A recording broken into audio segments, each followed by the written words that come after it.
Welcome back. If you've just joined us, you're watching the news at 10 on Channels Television, coming to you live from Lagos. A reminder of our top stories.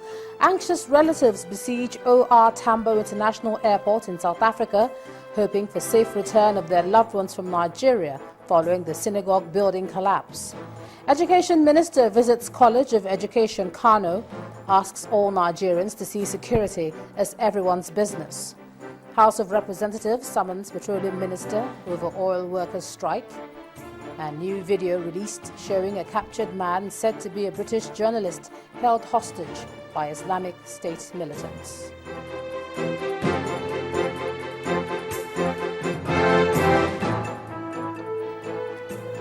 Just to remind you now that all our top stories are on our website, channelstv.com, and on youtube.com/channelsweb. And do visit m.channelstv.com to view us live on your mobile device.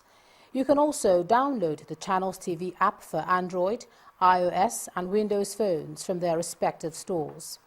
And we urge you to please interact with the Channels Eyewitness feature on our Android, iOS and Windows 8 platforms. If you have pictures or videos to share with us, tap the application on your device, swipe to reveal the Eyewitness menu, and then follow the instructions. Now, in the face of the insurgency in the northeastern part of the country, discussions and debates continue on whether or not the 2015 elections should still hold. Joining in the discourse, the Speaker of the House of Representatives, Aminu Tambuwal, believes the elections should not be put off. He made his view known at a meeting with the new leadership of the Nigerian Bar Association at the National Assembly. Honorable Tambuwal also challenged the lawyers to call politicians to order because some public office holders have abandoned governance for politics. Big role to play. We are about to go into elections, 2015 elections. Already, some citizens are beginning to doubt whether we can go into elections. I firmly believe that we can go into elections, but we should wait until when it is time for us to begin politicking and electioneering. The problem we are having is that some are already in election mood. Governance is suffering at various levels because some of the political office holders are more attuned now to politicking than addressing the challenges of governance. And I believe you have a role to play by blowing the whistle and calling attention of those of us who are doing so to stop forthwith, because you know, as I know, that we are running foul of the law. So, Mr. President, election 2015, I believe, should be held. Speaker of the House of Representatives, Aminu Tambuwal. Now, staying with issues to do with the elections, the INEC chairman, Professor Atahiru Jega, has defended plans to create new polling units ahead of the 2015 elections, insisting that the electoral umpire has no hidden agenda. Professor Jega was responding to the Senate Committee on INEC's inquiry about the reason behind the creation of new polling units. He explained that the new units will ease voters' access to the ballot boxes. And on elections in the troubled northeast, Professor Jega said the Commission is obliged to make preparations for the elections, even in areas where there are displaced persons, as long as there are registered voters. Well, moving on now, the President says he's humbled by the decision of the People's Democratic Party to adopt him as its unopposed candidate in the 2015 presidential elections. President Goodluck Jonathan was reacting to the decision of the National Executive Committee of the party, which toed the line of the Board of Trustees and the Governors Forum to adopt him as the candidate. The National Executive Committee meeting of the PDP is the hallmark of all the meetings they held within the week on the same subject matter, and they have come to ratify the decisions taken. In attendance were the full complement of the PDP governors, state chairman of the party, members of the National Working Committee, and members of the Board of Trustees. President Jonathan's entrance signaled the beginning of proceedings. The Niger State Governor, Muazu Babangida, reenacted the decisions of the Governors Forum. What made his remark unique was the presence of the Governor of Jigawa State, Sule Lamido, a confirmation of his support.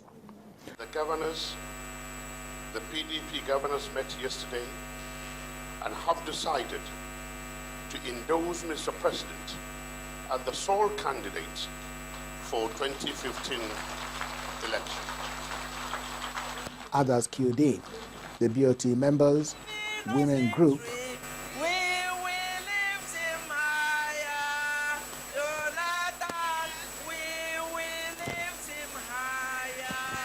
and the leadership of the National Assembly.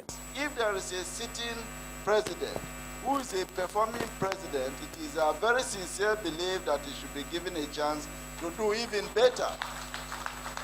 Former chairman of the party moved the motion, seconded by Chief Jim Wobodo as articulated, while the current chairman puts it to vote. Those that support the motion as proposed and seconded, may you say aye, please. For those that do not support the motion, may I hear them say nay? Where are they? Well, the ayes have it. In what looks like an acceptance speech, President Jonathan told his party men that he will not disappoint them. I am so overwhelmed that I lack words to express my mind. I will reserve that to an appropriate date that will come. But for today, I can only promise members of our party, members of INEC, and members of our party, and indeed our country, that just like the saying that who more is given, more is expected, for you to have that kind of confidence in me is a big challenge, extremely big challenge. Nigerians will be watching to see if there will be any change in the decisions, as the president is yet to make a public declaration of his intentions. For now, he seems to have given a nod to the decision. Chukwuma Onwekuse, Channels Television News. Well, we do apologize for the quality of the audio in that particular report. Human rights group Amnesty International has alleged that the Nigerian police and the military routinely torture women, men and children, some as young as 12, using a wide range of methods, including beatings, shootings and rape, in a report launched in Abuja today. Now, at the launch of the 10-year report of torture in Nigeria, the Director for Research and Advocacy of the rights group says although Nigeria prohibits torture and other ill treatment in its constitution, the government has continued to turn a blind eye to acts of torture in the country. I was hung for about 1 hour. It got to a point when I felt life was going out of me, and I had to accept to be alive. So I accepted what they asked me to accept, and I wrote it down, and presently is in court. Mbazigwe Onyekachi's story is one of 500 allegations of torture against security operatives in Nigeria, documented by the Amnesty International in the report titled Welcome to Hellfire, Torture and Other Ill Treatment in Nigeria.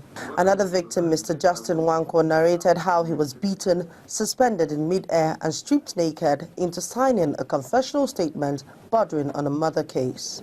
It is stories like this and many others that has made Amnesty International conclude that not only is torture an integral part of the Nigerian justice system, but also there is a systemic failure to ban and criminalize torture in the country. There is an inherent systemic failure to stamp out torture in Nigeria, which has become a routine practice by police in their investigation of criminal activities and by the military and security services. We've documented over 12 types of commonplace torture methods in this report, including beatings with whips, gun butts, machetes, batons and sticks. The government, however, says its system does not allow for torture. The government of Nigeria has zero tolerance for misbehavior in its systems. National Human Rights Commission has promised to use the reports from Amnesty International to investigate these cases, thereafter advise government appropriately. The report says that since the war on insurgency commenced, about 5,000 Nigerians have been detained without trial, and some of these detention facilities are not even known to the authorities. Amnesty International wants Nigeria to criminalize torture and also carry out an investigation into the many allegations of torture in the country. Amaka Okafu, Channels Television News. The Hydrocarbon Pollution Restoration Project will not be responsible for disbursing funds meant for the cleanup of Ogoni land. Now, talks at the instance of the federal government have opened to re-evaluate the cleanup process. And the Petroleum Minister, Alison Madueke, says an independent agency is more likely to disburse the $1 billion intervention fund. On our big story tonight, we highlight the Ogoni challenge and the federal government's renewed commitment to cleaning up the area. Indomie instant noodles, tasty nutrition, good for you.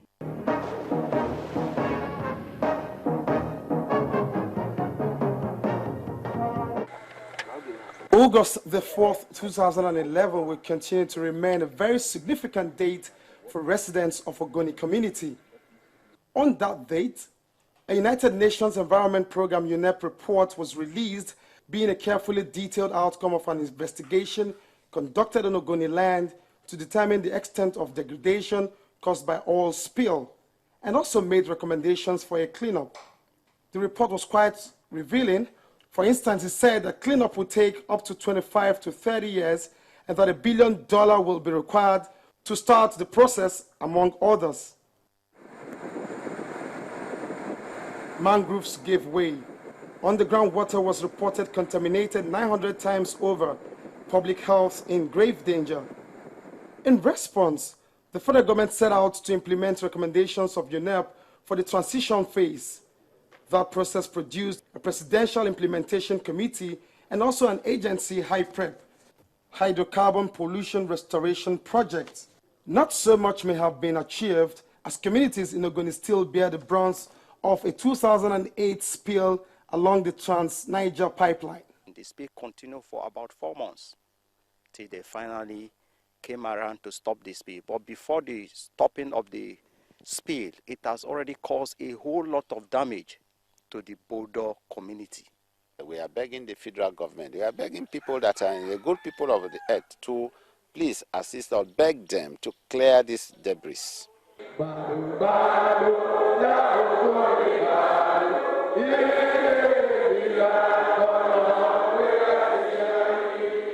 Agitations are still viral. There's also the politics of how the funds will be disbursed. We have protested. We have also articulated our positions in writing. We have done whatever is civilized to do to make our government respond. Today we are dying in droves. Enough already, perhaps, is the vibe coming from this forum tagged the environmental restoration of Ogoni land. The federal government says it wants to have a sincere and critical evaluation of the entire process. In league with UNEP now, and with the other multilateral bodies, with the Ogoni peoples, with the community organizations. You see MOSEP is here, Kagote is here, civil organizations are here, faith-based organizations are here. We will, and of course the multinationals themselves, other than the federal government, we will clearly create a major steering committee, and we will phase the restoration process in such a manner that people will actually see and feel what is happening. And critical to this will be actual training and capacity building of Ogoni youths themselves, which we want to see started this year. So we have a lot of aggressive work to do over the next 3 months or so.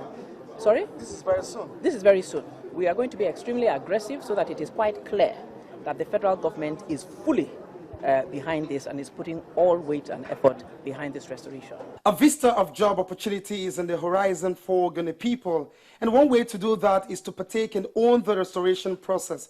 But of course, that's if federal government keeps its own part of the bargain. For the big story, Olu Phillips, Channels Television News.